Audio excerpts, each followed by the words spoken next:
Welcome into the PHNX Suns post-game show brought to you by the DraftKings Sportsbook app, America's top-rated sportsbook app. Don't forget to subscribe wherever you listen to your podcast and leave us a 5-star review. Well, the Suns were close to getting this one back and walking away with the W.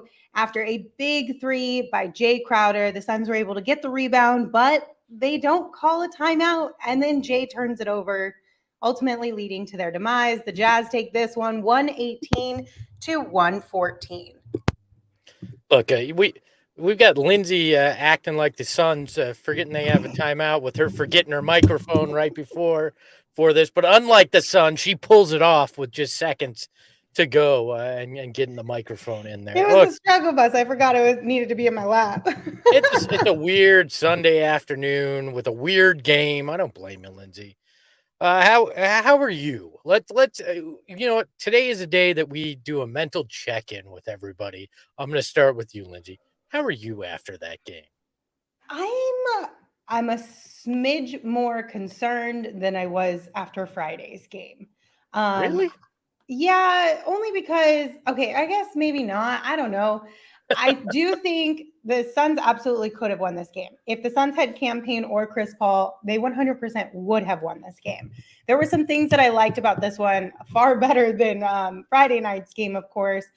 But I don't know if it's just that they're kind of in their own heads right now because of all the injuries and having to figure it out on the fly, or if it's just kind of one of those things where you started the back half of the season after the All-Star game on a back-to-back. You didn't really have time to go through things in practice and figure this out, knowing that it was going to be kind of a hard road ahead because of the injuries that this team is dealing with.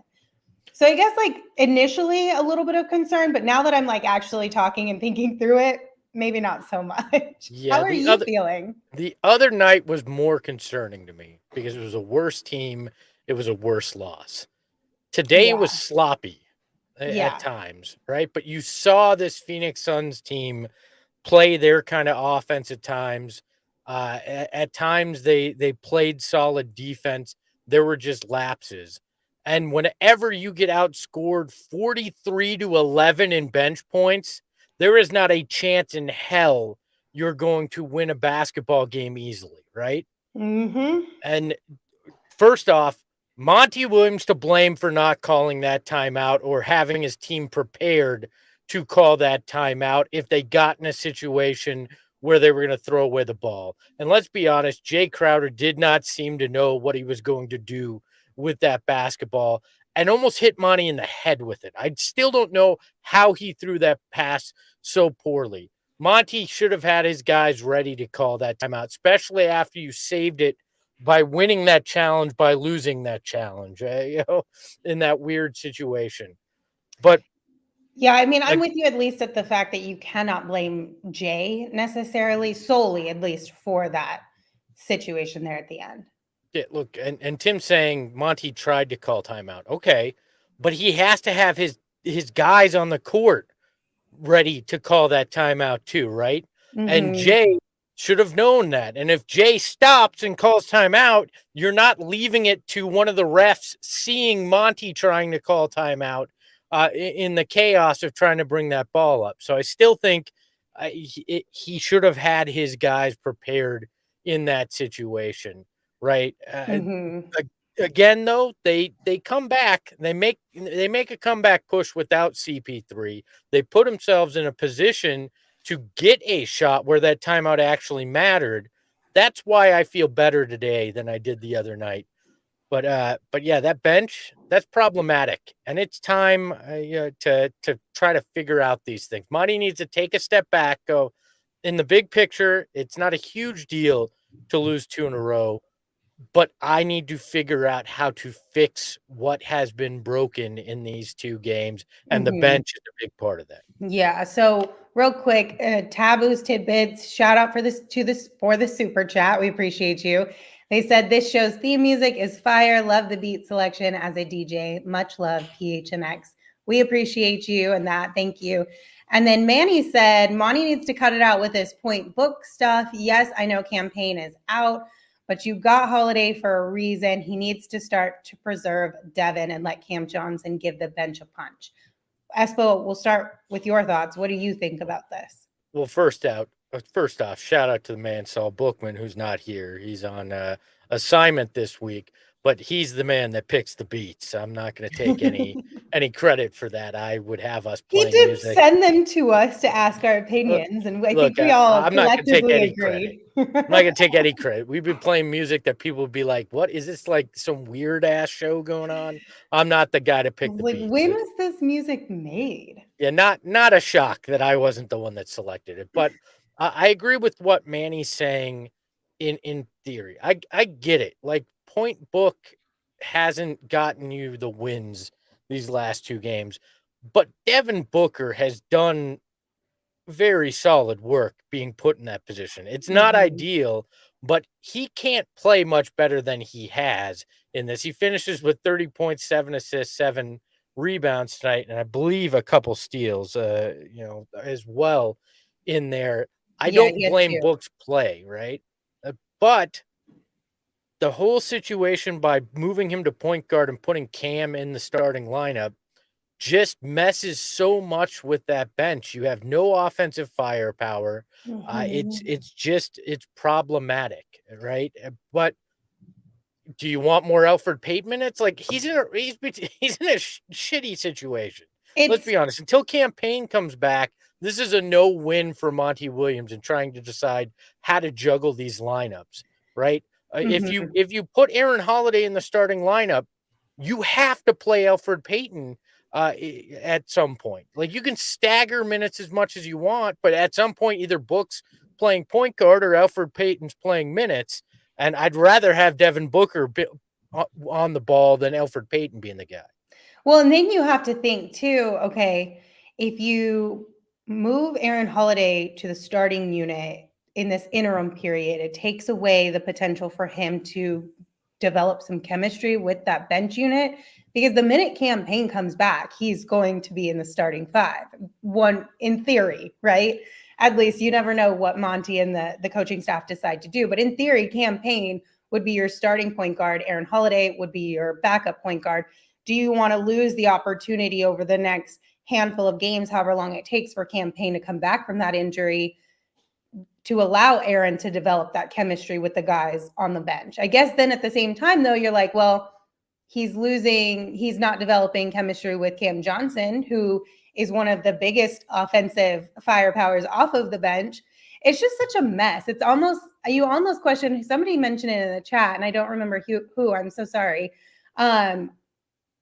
Just put Alfred, Tim said it, I can't believe I'm saying this, but start Alfred Payton, play him only the first 5 minutes of each half, bring Cam Johnson off the bench again.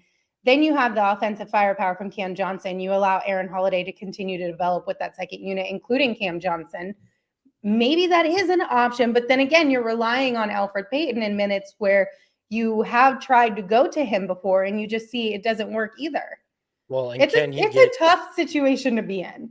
Well, yeah, can in that situation, can Alfred Payton get Devin Booker the ball? Because that's the only reason you don't want point book, is because you want somebody else to be able to facilitate and get Devin Booker the ball. But if Alfred Payton's just going to be a turnover, then what is the point in that? Like, this is, again, it's not an easy situation for Monty Williams to be in. And the irony is, you thought that they fixed this problem. Some people are like, why'd you even deal for Aaron Holiday? This is why you've dealt for Aaron Holiday, but you're still in a bad position when your top 2 point guards aren't out there. Any team would struggle in this situation, and they're playing Utah, who is one of the top 4 teams in the West, undisputed in that, and has been one of the top teams in the West for the last few years. So this is not an easy situation in any way, shape, or form for Monty Williams to try to figure out. And it wouldn't be for any team. You take the top 2 point guards off of any team in the NBA, and I'm not sure they play even as well as the Suns did today. Yeah, I mean, absolutely.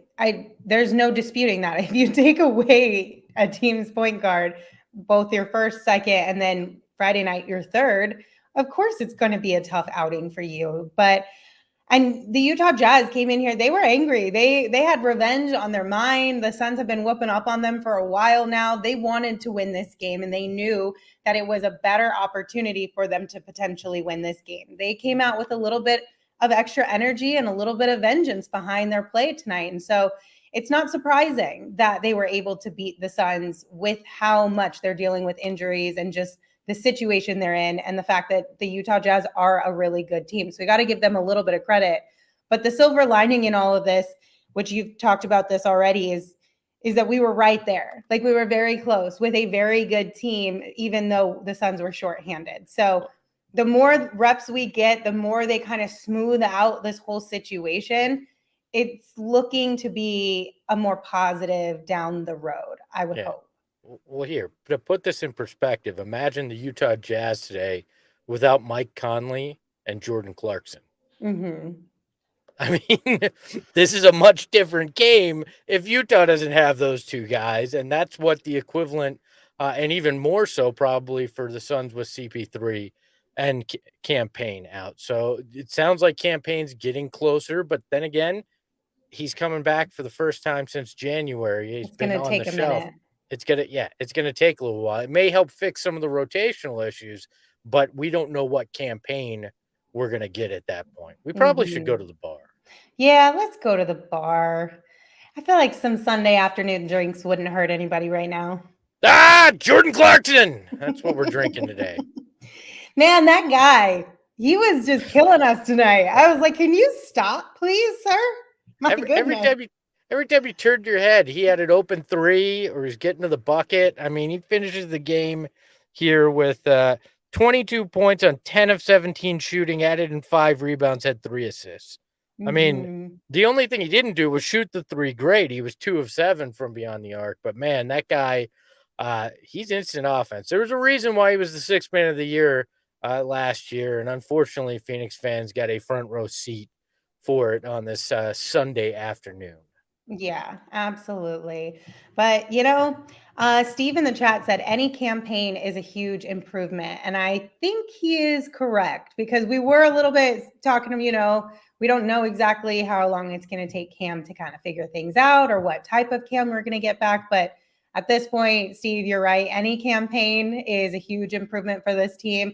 Just having your 1 or 2 point guard out there is going to, at the very least, make everyone feel more comfortable, a little more calm, bring some stability to this team that right now is just kind of just trying to figure it out. It's just a mess, but they're working through it. And he's an emotional boost, right? Mm-hmm. He's a guy that he's got a lot of energy. Yeah. And this team at times over the last 3 games has looked like it's needed an injection of that at times, just to get their heads on straight, have that kind of play that Cam would bring where he just gets fired up himself. He gets that entire team fired up and they lock in that. It's just, they've missed that. And you can stagger him again with Book at times and try to help that bench out as well. You need him back to try to get some semblance of, normalcy back with this team. Reduce the amount of minutes Devin is playing each night. 40 here tonight.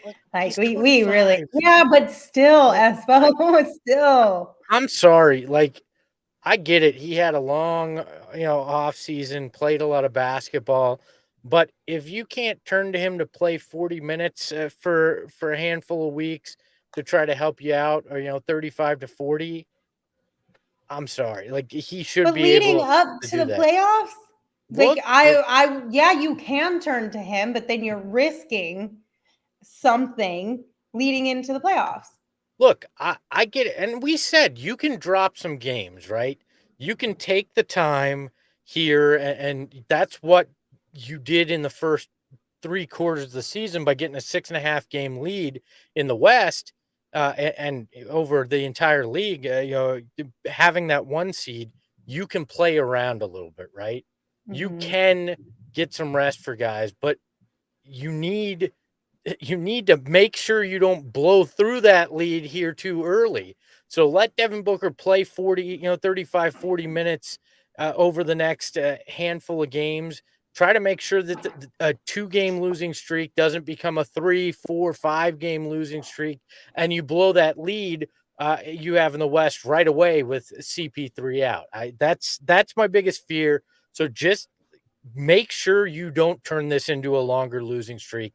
Let Devin Booker do what he needs to do to ensure that. I don't care how many minutes it is. I don't care if he's playing point or shooting guard. Just make sure that this doesn't snowball, because that's when it's problematic for this team. All right, we've got Gerald Bourget joining us now from the Footprint Center. Gerald, how are you feeling tonight? I'm not worried at all. I know that the inclination is to be concerned about the state of the team. Obviously they're missing 2 key players, and this is the first time they've lost back-to-back games since December 27th, so it's been a while. But at the same time, this is a 3 games in 4 nights stretch, or as Monty called it, a 3 games in 3.5 stretch, because today's game was an early game, so they didn't get a shoot around today.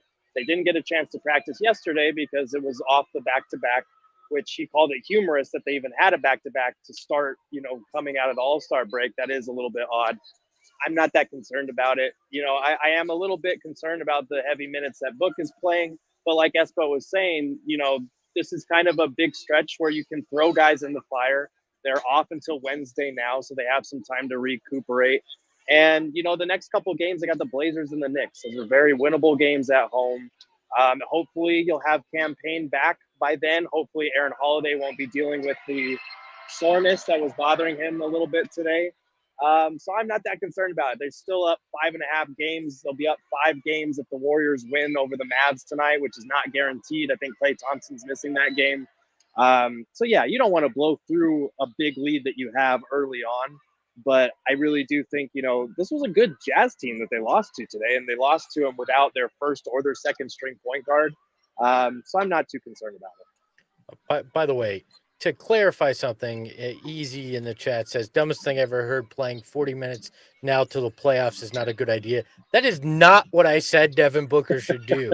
I said over the next few weeks, even the next week, just to ensure that this doesn't snowball into a larger losing streak. But the second that Campaign comes back, that changes the dynamic here. But you need Devin Booker right now as much as anybody on this roster. So that was the point there. But Gerald, I have to ask you, you and I are on, and we haven't talked about DA yet. You and I seem to be on a little bit of different sides on this. I watched tonight. I saw a great first half. He didn't disappear. The touches disappear in the second. He gets 1 shot in the third and hardly any touches. I get that the offense is built in a certain way. I don't believe that the defense was fully the reason why he didn't get those looks in the third. And then this is long-winded. I get it, Gerald, and I apologize. But then the rebounding as well. You had talked about on Twitter, he had 1 rebound through 11 minutes.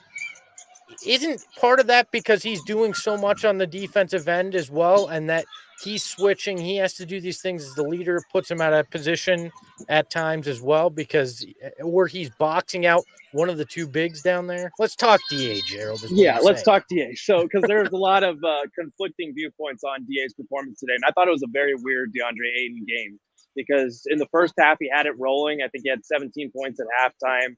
I think it was 9 of 11 from the floor, and he had it rolling. He also only had 3 rebounds at halftime, and part of that is because of the Suns switching defense, what the Jazz were doing as far as getting him matched up on ball handlers further away from the basket. And so that was leaving, Mikal Bridges, Jae Crowder, Cam Johnson to try and fend for themselves on the board. So part of that's by design by what the Jazz were doing. Part of that's by design what the Suns defense was doing.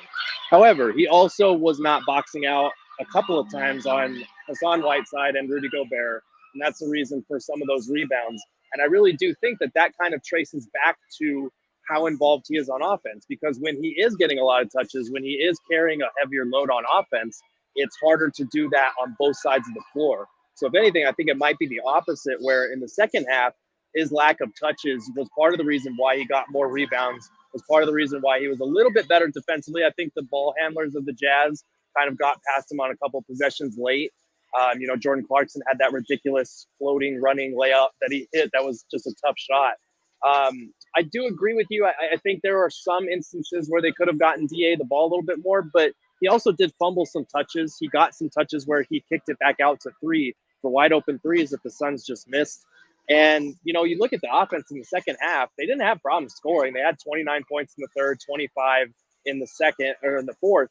That should be enough to get the job done. But when you're giving up 38 points on the other end of the floor, that's where it's more of a concern. So I get that people want to talk about DA's touches and whatnot, but I really don't think it was central to why they lost tonight. I think defensively, Monty said this after the game, that they gave up a lot of uncharacteristic threes and rotations that they normally are on top of.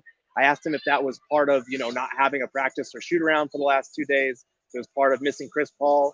He said it's a combination of things, but it's something that they just, we have to deal with it. It doesn't matter what the reason was. We have to fix those reasons and be better defensively, because they gave up a 42-point third quarter the other night, and then they gave up a 38-point quarter here tonight. Gerald, I came in thinking you and I were going to fight, and then you always explain it so well, and I go, okay, I get it. Gerald's really good at talking people off the ledge. That's what I'm here for. But I do have a follow-up on that one. Taboo Tidbit said, I don't think Book DA 100%. When Book has it going, he wants the ball. I'm not saying Book is selfish, but when DA has it going, he can look for him more. But also DA has to demand the ball. I've heard a few people recently kind of bring up this kind of situation and comment. What are your thoughts on this, Gerald? I don't think it's a matter of not trusting DA. I think it's a matter of just the way that DA creates most of his offense. We've talked about this in the past, that feeding DA the ball in the mid-range or the post is only going to get you so far with an offensive skill set. Like, he is best and most efficient when he's diving hard, setting good screens. And we saw that a couple of times tonight. Booker found DA for that nice lob for the alley-oop dunk there against Hassan Whiteside. He miscommunicated, and DA was wide open for the dunk. I think DA had it going from the mid-range, so that's a case where maybe you consider getting him a few more touches, but they did get him a couple of touches. Whiteside contested one of his, I think it was in the fourth quarter, he shot a mid-range shot, contested it well. DA missed it. There were a couple passes that DA just bobbled where he might have had a good look on a turnaround hook or something like that. So it's kind of a matter of just getting him his spots where he's most efficient. A lot of times that's around the basket with the hook shot or in the mid-range. And it just kind of depends on how the defense is playing you. I thought the Suns' offense generated some good looks, and I think Booker trusts DA, but I think it's just a fundamental difference between how he and some of the wings create their offense versus Ayton's offense.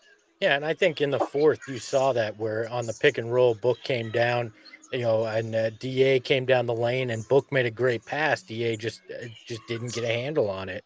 I don't think it's I agree with Gerald. I don't think it's a trust issue. I just think sometimes, it's just not there, or DA doesn't make the right play, and that was the case there in the fourth, unfortunately. Right, and it's also a case of just, the Jazz can be a good defensive team. They've been better in the past, but they can do some things that can throw a wrench in the works, and the Suns are not a perfect offensive team as much as we, are used to just pristine execution on that end, especially when you're missing Chris Paul and Devin Booker's playing point guard. There are going to be some hiccups, and I think this is kind of a trial by fire period where Monty said it after the game. We're learning a lot about our team. We're learning a lot about how much we value Chris and Cam and what our other ball handlers bring to the table. So this is something that's going to make them stronger in the long run, especially if Chris Paul is able to come back without any complications. We'll let you get back to the media room real quick, but one last one for you. Did Monty talk at all about potential lineup changes to try to help the bench that was anemic, losing out on the bench points 43-11? Yeah, he didn't say anything about that. It is probably something that we'll ask as we get closer to Wednesday and maybe find out more about campaign's availability, because it does seem like he's getting close to a return. We don't know logistics or if he's day-to-day or anything like that yet. It could be something to consider, especially because without Cam Johnson in that bench unit, like tonight was awful. That was really bad. But, we'll see how it goes. And did Monty apologize for not calling the timeout? He did say that was on him. Okay. He said I think he was trying to call a timeout. I think someone posted the film, and it looked like he was after they kicked it to Cam Johnson and the play wasn't going anywhere. So it was one of those things where he probably should have called it sooner, but at the same time, you understand the decision not to call that timeout, because if you're doing an out of bounds sideline play, that gives the Jazz a chance to foul. So it also makes sense that they kind of wanted to push the ball a little bit. Yeah, he should have had his guys prepared to call that timeout, though, if they didn't know where they were going with it. It was pretty clear that Jay didn't in that situation. Gerald, it sounds like the ladies are cheering there for you, so we'll let you get back to it. They're loving my commentary. What can I say? I don't know. We'll go with that, Gerald. Bye, Gerald. Bye, guys. That was pretty loud. All those is it Kids Day or something over there? I thought it was Teeny Bopper Day. I thought he was like a Tiger Beat, cover model there, getting all those cheers from the crowd there. But look, at least Monty owned it, because that was a rough final 10 seconds there. I mean, I think it's more disappointing because we were this close. You know what I mean? Like the Suns could have, in theory, like just got the W on this one, but that was the nail in the coffin for them, unfortunately. I don't know that that Jay realized that wasn't a player that he threw it to, because Monty was wearing the black and orange pullover, and it looked like one of those, he just caught something out of the corner of his eye and just chucked it. So maybe Monty needs to plan his outfits a little bit better, like wear something completely different than whatever jersey the team is wearing that night. Wear teal, Monty. Oh, never mind. Anyways. Well, we've been talking about Deandre Ayton a lot, so let's just go right into it. It's time to take your shot, presented by Arizona Department of Health Services. COVID-19 vaccines are free for everyone 5 and older. Those 12 and older are also now eligible for a booster. Visit azhealth.gov for a location near you. Look, and when you looked at that first half, Deandre Ayton had a fantastic first half. I mean, he hit that three. He was hitting mid-range jumpers. He took his shot, and he took it effectively. And the fact that they wound up not going to him, and here is this beautiful, beautiful play to DA for this three. Look at that. It's just beautiful. We didn't see him make it, but I promise you he did. DA just getting his shots, finding his spots on the court in that first half. It was a thing of beauty. I get it. Rebounding, you can complain about that, but that was one of the more efficient offensive first halves we've seen from Deandre Ayton. I wish they just got him more than one shot in that third quarter. So yeah, and that 3-point bucket early on in this game, knocking that one down, allowed him to, for the first time in his career, hit threes in back-to-back games. So shout out to the big fella for that one. Once again, COVID-19 vaccines are free for everyone 5 and older. Those 12 and older are also now eligible for a booster. Visit azhealth.gov for a location near you. Espo, do you think he should shoot more threes? You know, if he keeps making them, why not? I mean, if he's open, I don't want to see him forced shooting threes when he's got a defender on him. I don't need to see that. But if he's open and they hit him at the top of the key, what that's going to do is it's going to mean the defender's going to have to keep himself honest on him in the future, which should open up other things in the offense for his teammates. And if they keep sliding back and he takes those and makes them, I mean, he's made 4 on the year. I think he should. I don't see, as long as it doesn't become a crutch. Like we've seen some big men who start feeling themselves a little too much, and all of a sudden they think they're McHale or Cam, and they're pulling up, there on the break. I don't ever need to see DA do that. But in the kind of spots that he's hit the last 2 games where he's open, take it. I mean, make that defense respect that shot. It's just going to help develop his game even further. And if he wants the bag, he's going to have to show he can do things like that. That's what you need is DA diversifying what his offense can be. Yeah, I would love to see it. I feel like, and he's talked about this throughout his whole entire career, he wants to do that more. And I think that kind of is just a little boost of energy for him, and maybe a confidence boost as well when those do go in. So I wouldn't be mad if he put up a couple more of those throughout the season. It drives me nuts. And again, this isn't about Gerald. Let me make that clear. I don't want it to sound like I'm ripping on Gerald, but it drives me nuts that a guy can have the big first half like he did with 19 points. Then he can have a 23 and 7 in a game, and somehow he's still the focus of ire from certain Suns fans, and just somehow a lot of things get pinned on him. He did that. He had to be the anchor of the defense. There was this great NBA at NBA tweeted it out. This clip of him mic'd up talking on defense, getting his teammates in position where they needed to be. He has to guard Hassan Whiteside and Rudy Gobert at different times in this game. Like, this is the kind of game we should praise DA. And I get it. The other night was a giant stinker, right? Like that. He was not good the other night. But in a game like this, you have to go, this is why you drafted DeAndre Ayton, to play games like this, to have outings like this, to be a guy that can help anchor the offense when they need it, play solid defense. And he's falling into that Amari Stoudemire category back in the day, where Amari would do things where we just kind of got numb to it, and it was nitpicking. It was the defense wasn't good enough, the rebounding wasn't enough, instead of appreciating the good nights that you got to witness him play. And tonight was one of those from DeAndre Ayton. If you can't praise him, or the old saying, if you can't dap him, then you got to add him if you're going to talk shit about him, right? Give me some praise for DeAndre Ayton on a night like tonight. Please don't at DeAndre Ayton with any mean comments. I don't support that. I'm just throwing that one out there. I'm just saying, you know what? If saying. You're going to say it, have some cojones to say it straight to the guy. Yeah, but not on social media. Like, show up to a player event or something like that and have that conversation. I'm not saying go confront the man face to face. I think that's worse there, right, Lindsay? I think they're all bad. I feel like you should not say.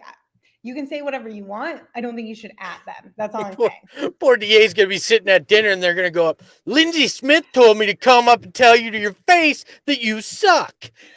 No, I mean, it's tough with social media when we're talking about athletes or celebrities, right? Because you can at them and usually the assumption is they're not going to see it. But a lot of times I feel like they do actually see some of it. And the last thing we need to do is think that we are, quote unquote, maybe encouraging or tough love towards some of these guys, when in actuality, it's just a little mean.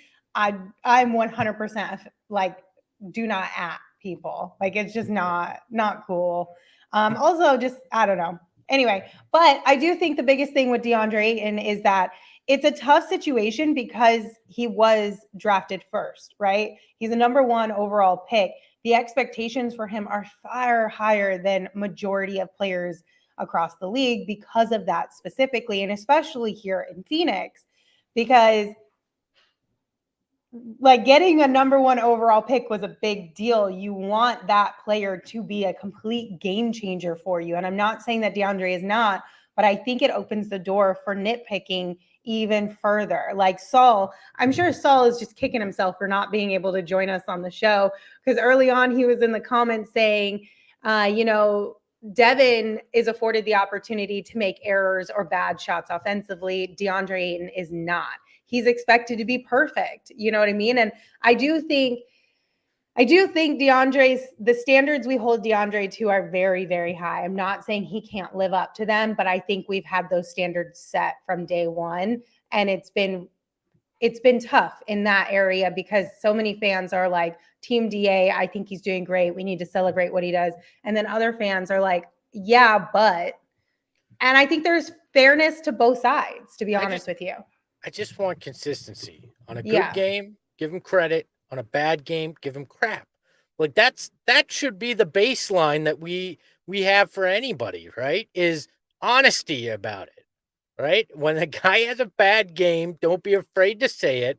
When a guy has a good game, don't be afraid to give him some flowers, right? That's just the baseline that should be there. And to be fair, I sat here and I ranted about DA not getting touches when he was performing well offensively, but Mikal Bridges was in the same boat tonight. 5 of 7 from the field, 11 points. Why does that man only have 7 shots in a game? especially when we've seen him offensively lately, prove that he can score and do a great job on the offensive end as well. And when you have a bench that's only scored 11 points, you're going to find ways to get him the ball. Maybe you stagger him with the bench unit, try to get him the ball and make him an offensive focus. Whatever you need to do to try to get this. There were points where the offense was completely anemic, and it's just it seems very odd to me that you're not getting these two guys the touches that they need. Real quick, Connor said, I thought this was a safe space to rant. It absolutely is a safe space to rant. My main point was do not at players on social media.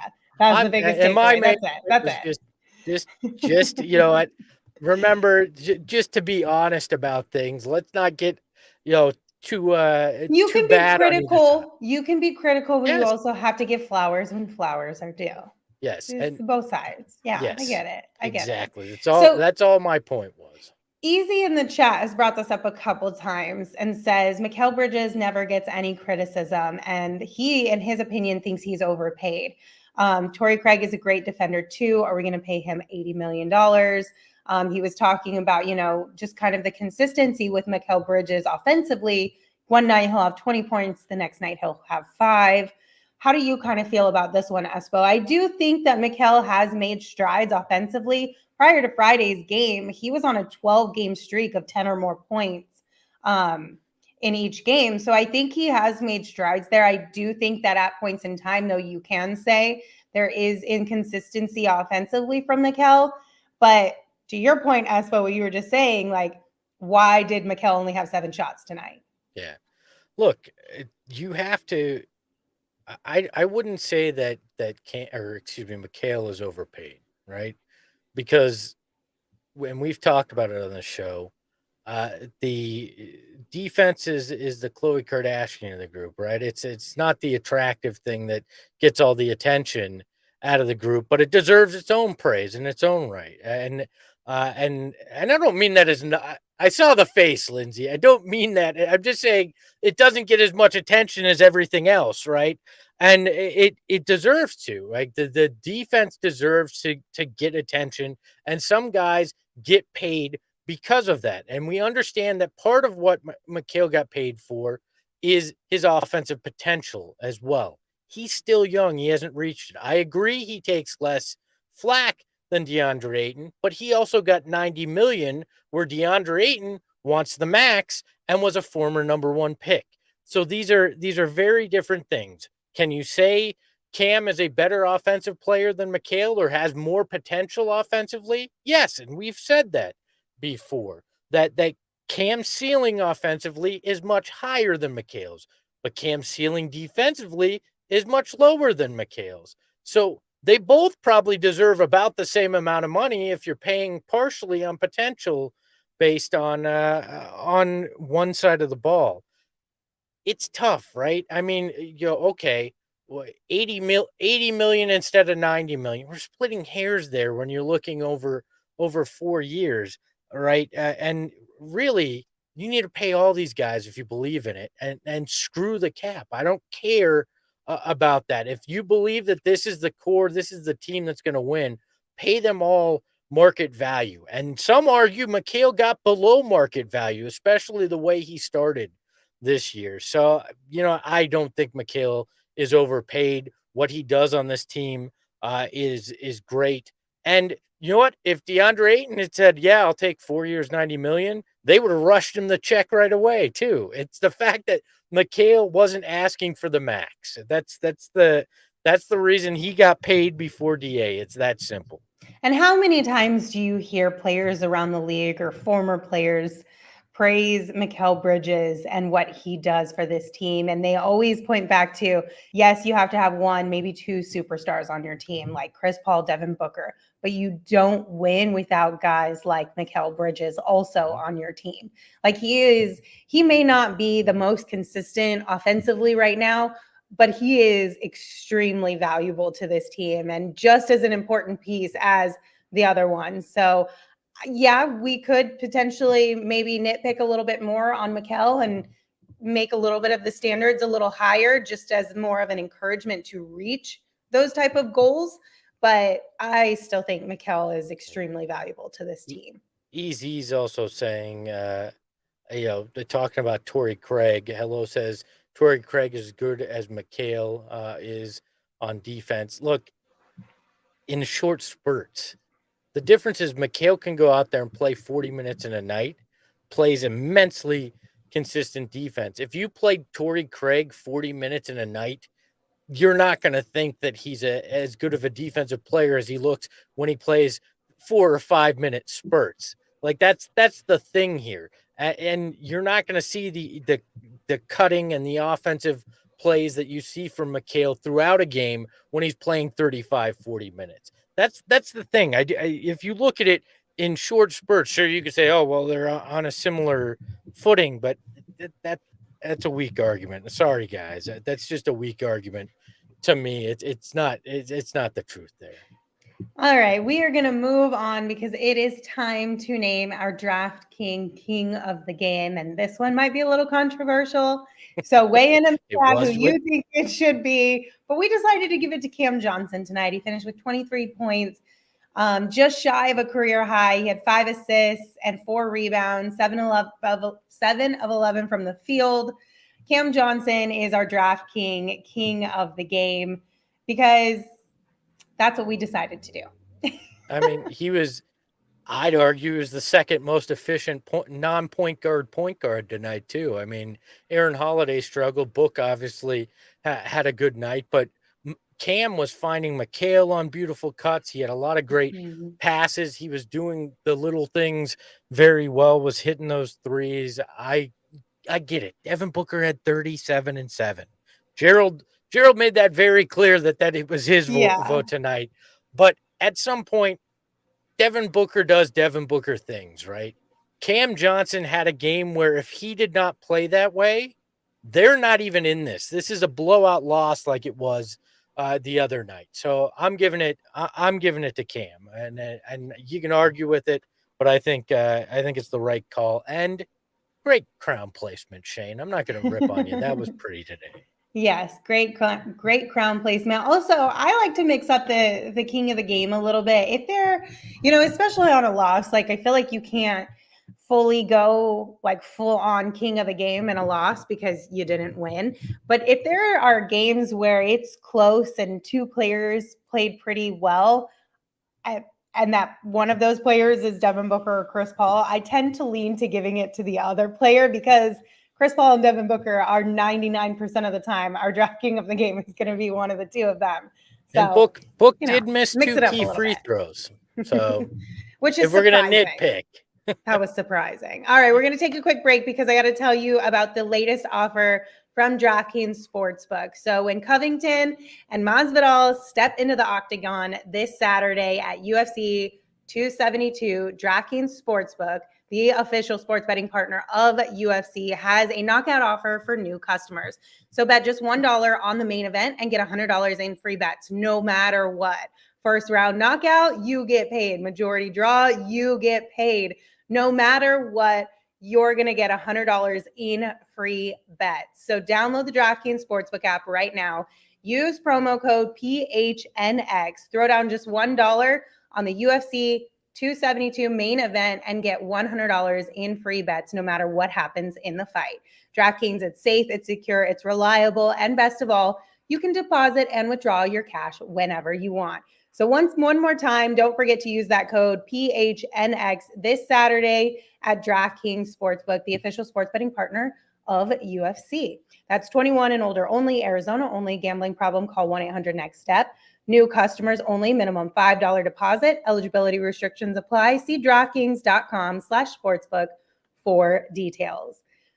All right, Espo, I do have one thing that I want to mention from the comments. I had a couple people, Josh and Brian, I think, were asking what this little round thing behind me in my video is here. It's an 8-track player.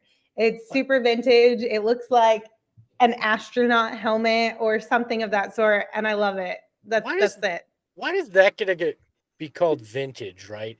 And then I just get called old when I make references. Can I just be vintage on this show? Like the next time Saul tries to give me shit, like he did in the chat when I said Tiger Beat, can I just be called vintage for that, please?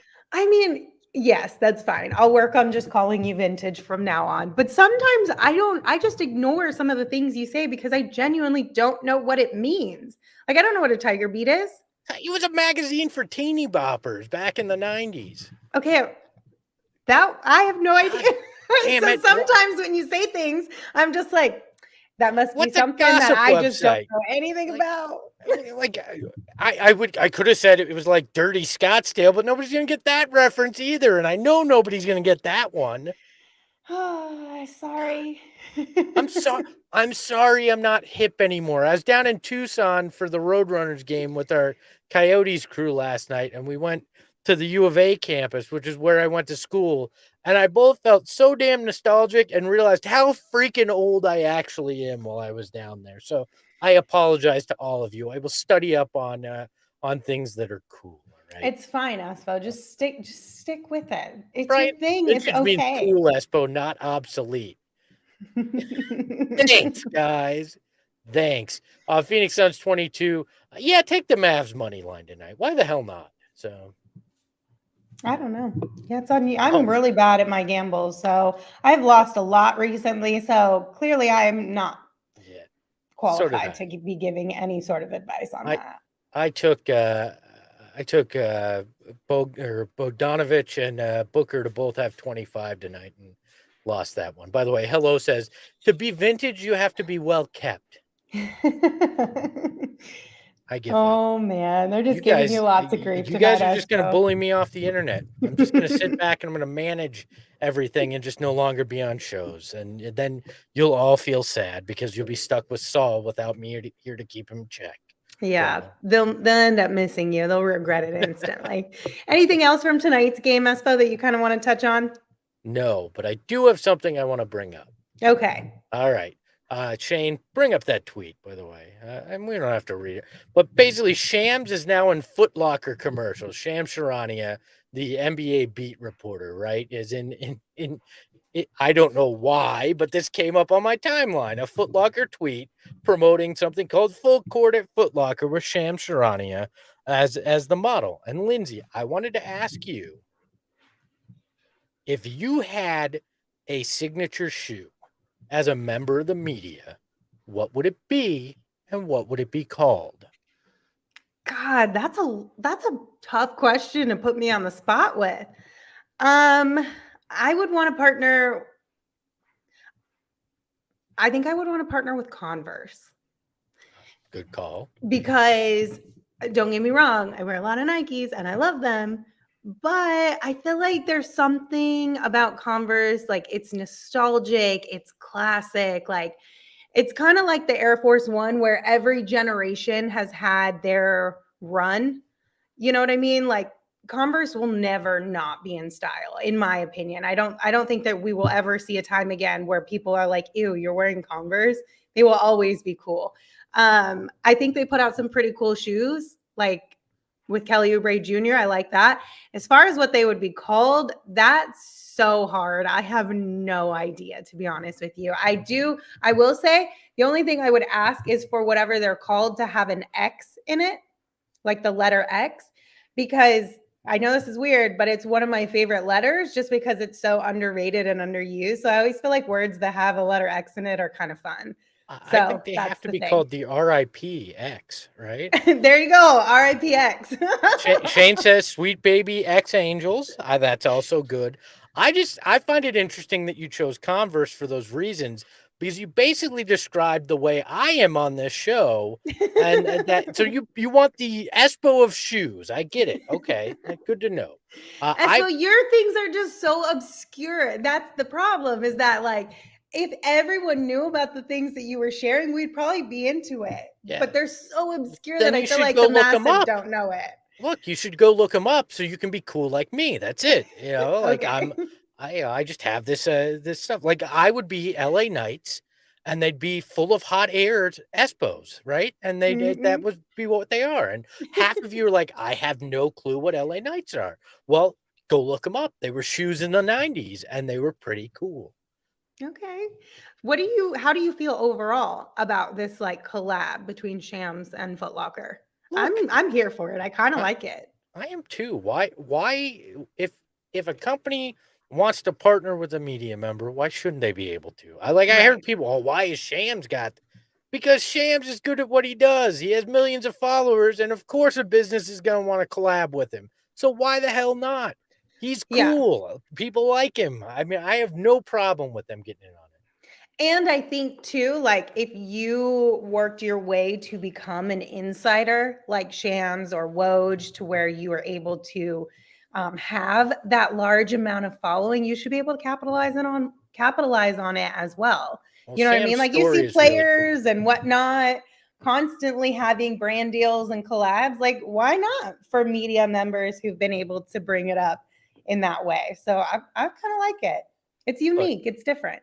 And Shams has a really cool story. I have no problem with it, which is I'm saying if you want to sponsor the Espo, you can come get a piece of it. Anybody, I'm willing to. I don't care what it is. I'll read it. I'll wear it. I'll whatever. As long as there's a little cashola involved in it, I'll do it. Is what I'm saying. So. Oh, well, my light just went out. It died. So I think that's time to say goodbye. All right. I think that's our cue. That's the cue. All right. Well, we will. All right. Well, thank you all for tuning in. We appreciate your support as always. Hopefully, the next time the Suns play on Wednesday, they'll be able to turn things back around. Just a quick schedule update for you guys. We're going to take tomorrow off, and then we will be live on Tuesday at 2 p.m. right here on our YouTube channel. So put it in your calendar now. Come hang out with us. Again, that's Tuesday at 2 p.m. Until then, be sure to check out gophnx.com. Become a member if you have not already. You can get your first month for 50 cents, or you can get a free t-shirt from our locker room, whichever one you decide to choose. And be sure to hang out with us on social media. You can follow the show at PHNX_Suns. You can follow me at Lindsey Smith AZ. You can follow Gerald at Gerald Bourget. And of course, you can follow Espo at Espo. Espo, take us home. Just because somebody doesn't like the way you vibe doesn't mean that you should stop doing it. Ahoy, hoy.